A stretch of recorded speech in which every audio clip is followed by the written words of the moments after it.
Fondamentalement, pour les contrats PFI en UK, ce que cherche à faire le secteur public, c'est de transférer trois grands thèmes sur le secteur privé. Un transfert de risque combiné de design et de volume. Le deuxième risque qui va être transféré, c'est le risque de financement de l'infrastructure. Un transfert du passif des autorités locales sur le secteur privé, en ceci que les termes et conditions contractuelles des employés, les contrats qu'ils ont pu signer avec des décharges ou des transporteurs, etc., les véhicules, les ouvrages existants, tout ceci va être transféré au secteur privé. Et ceci est fait dans le cadre d'un contrat qui va être rémunéré en fonction de la performance du concessionnaire.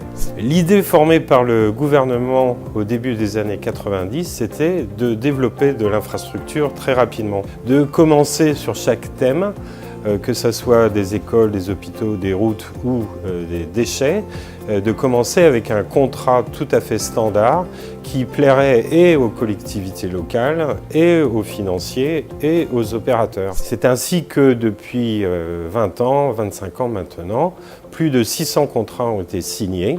Certains ont des grants, ce sont des subsides du gouvernement pour aider les autorités locales à s'offrir ces contrats, et 213 millions de livres ont été distribués comme ça du gouvernement central dans les autorités locales pour les aider à financer leurs problèmes budgétaires dans les premières années du contrat. Il y a des contrats qui sont des contrats intégrés avec non seulement de l'infrastructure, mais aussi beaucoup de services, du recyclage, de la collecte, déchetterie, etc.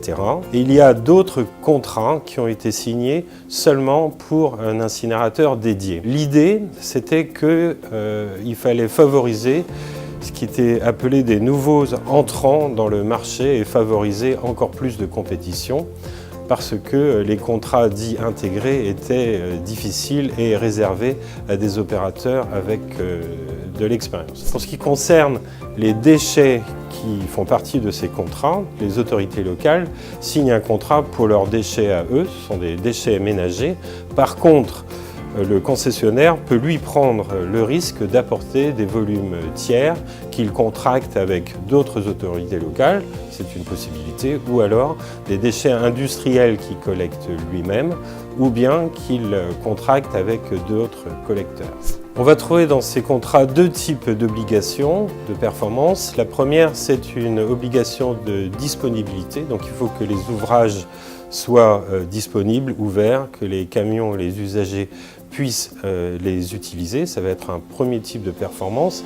Et le deuxième type de performance, ça va être des performances de recyclage ou de traitement des déchets et éviter d'aller dans des charges. Il y a quelque chose qui est très important aussi qui convient de souligner, c'est que le concessionnaire va partager certains des revenus qu'il va obtenir en apportant ses propres volumes dans les ouvrages qui sont, eux, payés par l'autorité locale. Ce qui est de vraiment très positif dans les contrats PFI, c'est qu'ils ont vraiment servi à développer de l'infrastructure très rapidement grâce à cette standardisation de contrats et grâce à ces subventions qui venaient du gouvernement central. Ce sont plutôt les opérateurs français qui ont été très bons à gagner des contrats PFI, puisque nous avons plus des 2/3 des contrats PFI britanniques, et que non seulement l'opérateur, mais aussi la technologie est française dans la plupart des cas,